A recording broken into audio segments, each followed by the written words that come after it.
Looking for a fast-charging, ultra-responsive stylus for your iPad? Meet the 2X Fast Charge Active Stylus Pen, designed for 2018 to 2025 Apple iPads. Take your creativity and productivity to the next level. Click the link in the video description to shop now on Amazon. Welcome to Krina, your go-to source for global news and current events.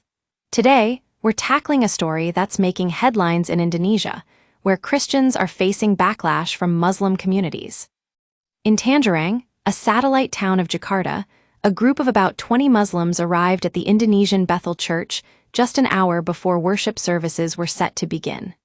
Now, you might expect violence or protests, but what happened next was strikingly different.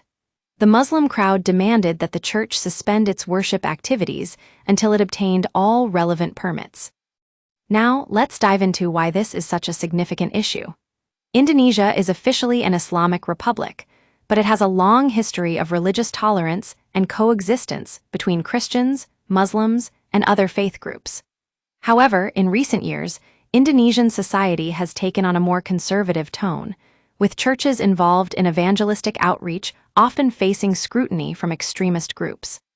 The church at the center of this story had obtained permission from 20 residents and the Mosque Prosperity Council to carry out its activities, but it appears that some individuals and groups within the community were not satisfied with this arrangement. When Pastor Melki Jarung was confronted by the crowd, he became fearful and locked the gate, eventually calling the police.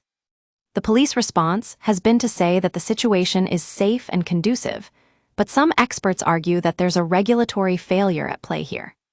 Eddie Suhardono, director of the IISA Assessment and Research Center, notes that the current framework for religious institutions has created a harsh reality where many communities are struggling to meet the stringent administrative requirements. This means that some churches are forced to operate in a state of limbo, using their homes as makeshift places of worship. And it's this very vulnerability that extremist groups often exploit.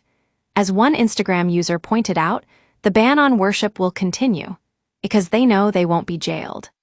It's clear that the situation is complex and multifaceted, but what's at stake here is not just the church itself, but the freedom of religion for all Indonesian citizens. Krina will continue to monitor this story and bring you updates as more information becomes available. That's it for today. Thanks for watching, Krina.